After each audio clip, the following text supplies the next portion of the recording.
like you.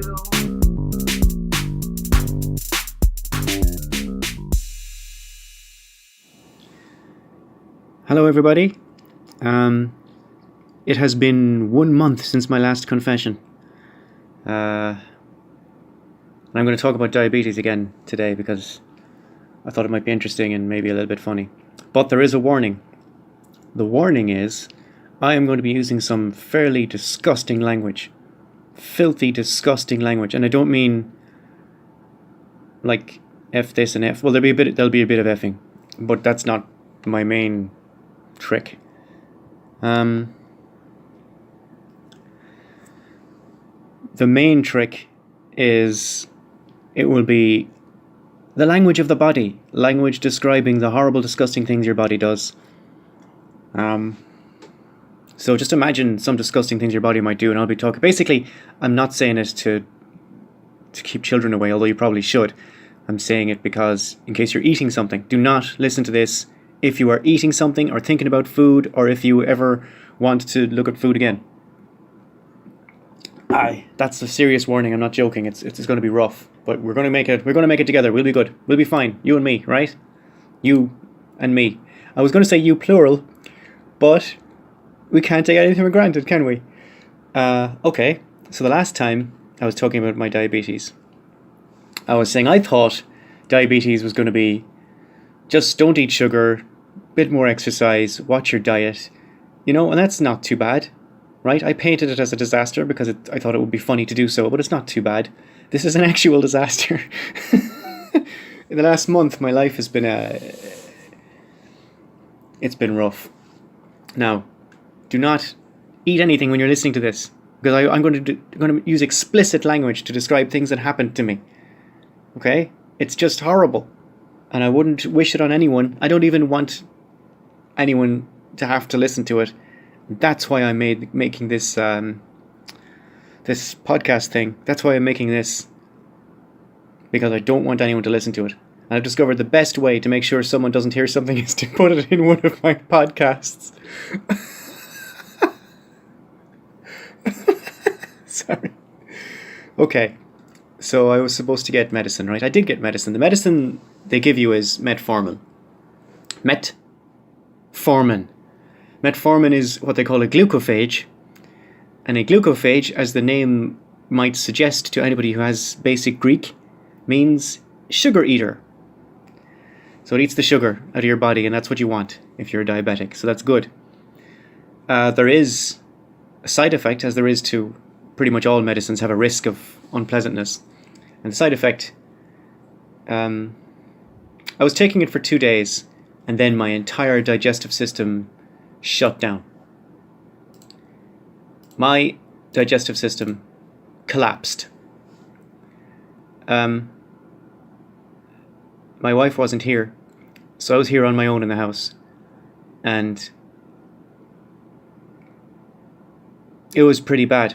It was like Bill Sikes in Oliver. It was unpredictable and violent. There was stuff shooting out of me. Like, I didn't realize the digestive system could hang on to just so many liters of liquid, or that it could shoot out so fast. Out of any, pick an end.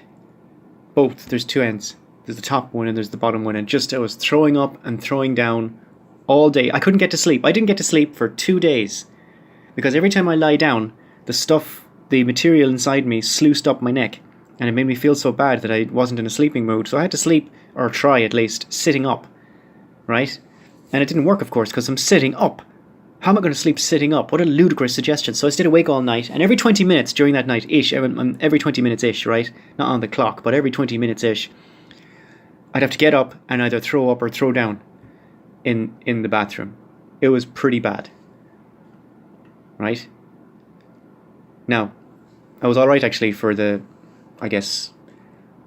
morning of Friday, but Thursday night was awful and Friday night was awful.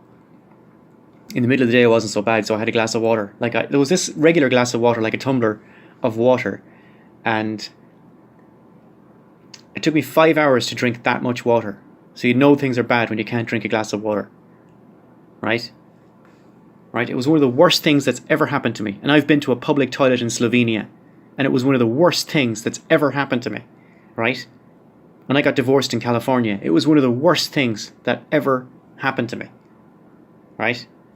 I had another one for the rule of three, comedy rule of three there. I had another one, but I'm not going to say it because it could be subject to legal action. But it's really funny, trust me. The other two are true. Now, this is one of the worst things that's ever happened to me. I thought, for a second, I'd actually vomited myself into a different dimension. Because there were strange sounds and shapes, and I could speak Chinese and see through walls.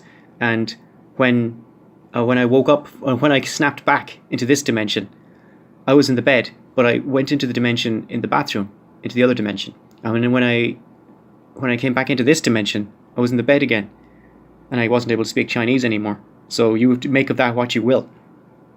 There must be easier ways to learn Chinese, and there must surely be easier ways to travel between dimensions, although now I think of it, probably not. That is probably the easiest way to travel between dimensions, get acute gastroenteritis. That would be easier than billions of dollars of a NASA program and inventing some new metal or whatever. I don't know how they do it. So, I was pretty bad. On the Saturday I wasn't feeling too happy with myself. And then I looked up the metformin, and one of the bad things, one of the side effects is violent vomiting and diarrhea. And it was just, that's okay, fine. Like, that's part of the gig. And everybody I spoke to, meaning people who answered my Twitters, not Twitters, what do you call the things that go out into tweets? People who answered my tweets, they were saying, oh, well, that's just something you have to put up with. That's something you have to write it out, and put up with it. Well, no. So, I mean, if it's a choice between hideous, horrible things happening to me, like that the kind of things that are on the same level as Cthulhu, right? That kind of horrific level, kind of Lovecraftian vomiting.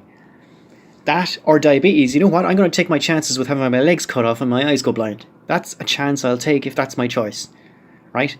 And people are saying, oh no, you have to write it out, so everybody has this reaction.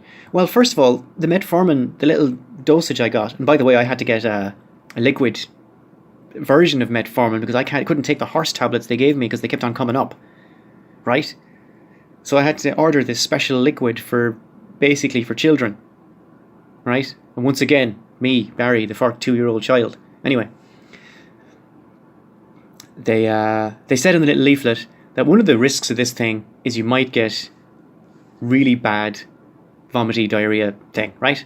So it was bad, and I did get to see another dimension briefly, and I suppose that's not so bad. Maybe that's worth it. I don't know. So I went to the doctor. I couldn't take any more because they tell you on the bag, as well as this, they tell you on the bag, not the bag, the little box, whatever you call the container. They said you have to take it with food, right? So I couldn't eat any food at all. Like, forget it. It took me 5 hours to drink a glass of water, so I couldn't eat any food. I didn't eat any food for 2 days. And I was fine with that. I didn't feel anything except nausea. I couldn't eat food, so I couldn't take the medicine. So I went back to the doctor on the Tuesday. And he said, that's very common, I said, has this happened before? He said, oh yeah, it's very common. He said, very common? What the F? Like, why did you put me on that stuff? And he said, it's a first, what do you call it? A first line treatment for diabetes. Like, God, what the hell? Like, the next time, put me on the second line treatment. Start me off on the second line treatment, please, the next time. Because I'm not into this at all. This is not cool. And he said, we'll put you on this other stuff, right? So metformin's gone. Now I'm down on a medical form somewhere as allergic to metformin. And I know it's not an allergy because it's not what they call a histamine reaction. It doesn't put me into anaphylactic shock or anything. But the reaction I had to metformin was so violent, and it's going to happen again anytime I take more metformin. They might as well be allergic to it. They might as well just put down in the form that I'm allergic to it, even though it's not technically true. I imagine an allergy would be, in some cases, less severe than that. So he put me on new stuff called Januvia, and this is last week. So 2 weeks ago, I did the metformin for 2 days, and I just threw up my whole life, right? There was just, I could see scenes from when I was a child in the toilet bowl, just playing out there, being bullied in school. It was just horrible.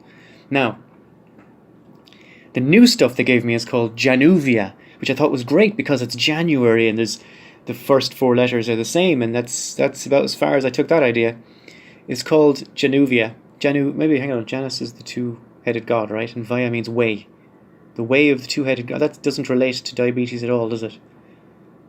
I don't know where they got the name of it. I know that Via means, well, like Viagra. No, Viagra is...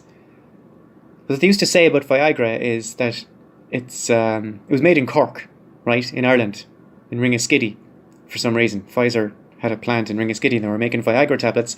And the rumour at the time was that it was based on the Irish word grá, which means love, and via, which is the Latin word for way. And it's like the way of love, as it would be, I suppose, if you took some of it. I have no idea if that's true or not, and it has nothing to do with Januvia. So there's a little useless piece of information. In which I specialise. There, that's my David Mitchell impression. Now, Januvia, this stuff is called. Now I looked at the... He said this wouldn't happen with the Januvia, and the tablets were smaller, so I could take them. I didn't need any special magic, I could just take them. And I take one a day, which is great at the start, because I have other things I take. I take PPIs as well for my reflux problem. So things are looking up, and I checked the side effects. I checked the unpleasantness part of the leaflet that came with them, and the unpleasantness part of the leaflet didn't say anything about vomiting or diarrhea. It said you might get pain in your stomach. On very rare occasions, people sometimes get other things, I don't care about any of that. But the basic run of it is all basically things you can handle.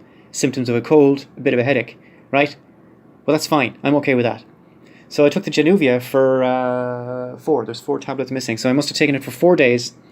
And then, with confidence, with the great confidence of a man who knows he will not vomit, I decided we should go to my wife's sister's birthday party, which also doubled as her graduation party, because she got a degree in psychology and history, and she got an A1 degree, and she's super smart.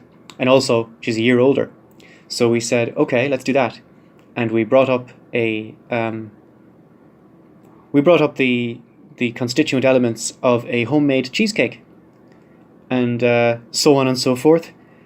And this was on the Friday night, and this is, just in case, I don't know when I'm going to upload this, so I'm just going to tell you what day it is. Today is Monday. Wow. So this is like literally, sorry, 3 days ago now. This is 3 days ago, and on Friday night, actually I was alright. I felt a bit funny, but sometimes I feel funny. Everyone feels funny sometimes. And then on Saturday morning, my wife had to go off, so she was gone for Saturday morning, and wow, again, it was the opposite of the treasure of the Sierra Madre. It was just awful. I started throwing up again. Like it was worse. I didn't really get much throwing down, to be honest. There wasn't much diarrhea or anything, but the throwing up was dramatic. It was very dramatic. It was I would say almost flamboyant. I spent most of Saturday screaming into a bucket. Now for some reason I can't vomit quietly. I don't know why. My wife is a very genteel vomiter, but not me. It's like picture a plastic bucket, and it was like this on Saturday, all day Saturday. I was like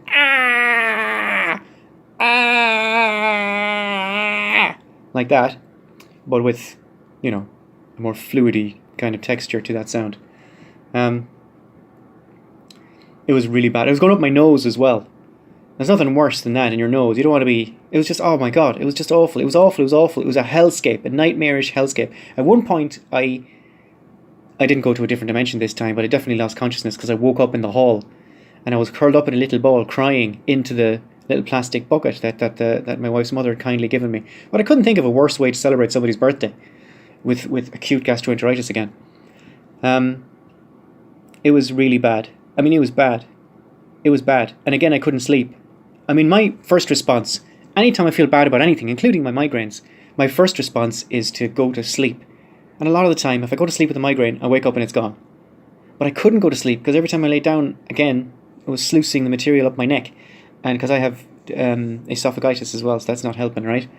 And I went to, that's why I have the PPIs, right? It's all coming together. See? I'd be terrible on Would I Lie to You. That, you know the show they have in with Lee Mack and David Mitchell. That's why I've been doing the David Mitchell impression. I've been watching a lot of Would I Lie to You on YouTube. It's a funny show. When you watch it a few times, you think it's a show about people trying to fool others into thinking that lies are true and so on. Well, that's not it at all. The crux of the show is the class warfare between the upper class character of David Mitchell and the working class character of Lee Mack. I don't know what class they are really, but that's the way they've set it up. And if you watch enough of them, that's all the show is, and it's genius. Because that's what you need, you know? That's great. It's great that they have that. If they ever lose that, the show is dead. So yeah, my vomiting on Saturday was, again, like Oliver Sykes in Oliver Reed character, Bill Sykes in Oliver. It was violent and unpredictable. You know, I watched that show. I've seen it as a child, a musical. You know, food, glorious food. I do anything for you've got to pick a pocket or two. Right, that bullshit. So I remember watching it as a child. And you know, you're watching it as a child. And as a child, I just remember thinking, oh, that's the story and that thing happened, you know.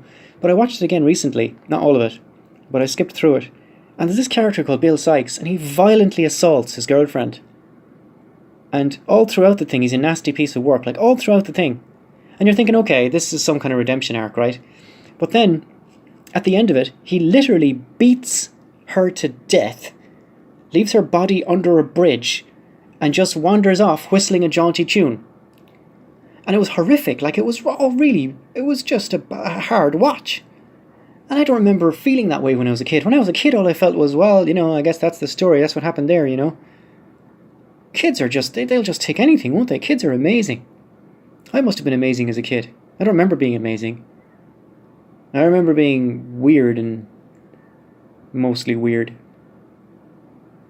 Things got so bad on last Saturday, 2 days ago, that my wife, when she came back, decided to take me to the Care Doc. Care Doc is a HSE thing where they put a few doctors on call for a collective area when all the doctors are on their off time. When the doctors aren't on duty. The doctors are on duty from 9 o'clock to 6 o'clock. GPs, I mean.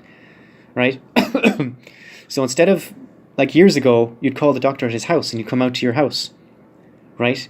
But that, I can understand why doctors would regard that as an unsustainable business model, right? I get it. Don't worry. I'm not trashing doctors. But this Care Doc thing is a much better idea. The Care Doc is just a pool that services an area of a few doctors who are guaranteed to be on all night, which makes a lot more sense to me anyway, a lot more efficient, and that's the way they probably should have been doing it all along. But anyway, so we went to the Care Doc in Carlow, and it was the drive there from Carlow. We were in Borris, which is a little Protestant village at the end of Carlow, and we had to go up to Carlow town, which is further up. And the drive there was not nice. I had to stop a few times because I thought I was going to vomit. We made it there, and we went in and we saw this. The doctor was a big black man, and he's from Italy. And he was also dressed in a very, I would say, he was dressed, how would I describe it? It was fantastic. It was, I don't know, there wasn't anything particularly stand out about any particular item of clothing. He just looked like a remarkably well put together, you know? I don't know, how would I describe it? Can't do it. Just, he looked fantastic. And we had the bants, we had a bit of a chat, and he gave me an injection of a chemical he told me the name of that I can't remember. It was something like metachloride or something. I was afraid he was going to inject me with midichlorians and I was going to turn into a Jedi. That didn't happen. I have a cough as well, by the way, that I've developed since. And I assume that's related to the enormous amount of material I've been ejecting up my throat. And so my voice is slightly different than it normally is, and I'm coughing a lot.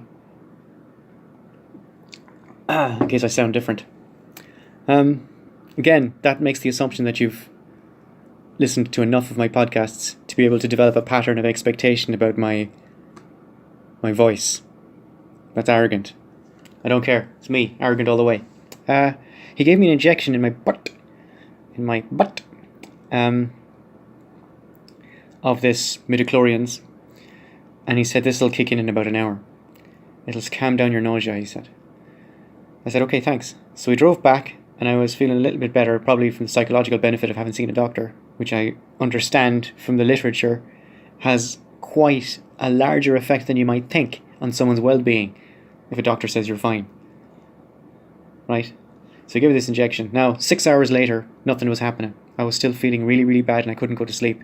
My wife had to sleep on the floor of her own room because I needed to sit up in the bed. I couldn't go to sleep lying down and I had to sit up. Now, no one else in the house had this problem. But I'm going to see the doctor tomorrow and I'm hoping that it's not the Januvia, that there's no real precedent for this from Januvia. I'm hoping that it's just a horrible, horrible coincidence and that Jesus hates me over the last 2 weeks. I'm hoping that and I can just start the Januvia again. But even if it is, I'm going to wait for a week because I need a holiday, man. I need a weekend off. I need 1 weekend where I'm not hucking my guts out just so I understand human life. Just so I can have a life worth living. So no matter what he says to me tomorrow, nothing's going to happen till next Monday. Because that's not the kind of... I can't have those... That's not like something for the weekend, you know? Oh, would you like something for the weekend? Yes. Projectile vomiting and a projectile diarrhea also. Like just shoot water at speed out of your ass. But not normal water. It's brown water and it's bad. And obviously do that. That's your weekends now. Enjoy your weekend, sir. So I can't have that. That's going to be a psychological red line for me. And again, I'm thinking, if it's a choice between this and just the flippin' diabetes, I might just take the diabetes and take my chances and whack it up with the sugar. Like when if I'd known at the time that diabetes was going to involve my digestive system collapsing every weekend and being stuck in a bed and crawling around on the floor like a little baby whimpering into a plastic bucket, I wouldn't have signed up for diabetes at all. I would have just said no thank you and be on my way. Because none of this was happening when I was filling me boots with sugar. I was eating all the sugar in the world and none of this happened. Now I realise that's a facile thing to say.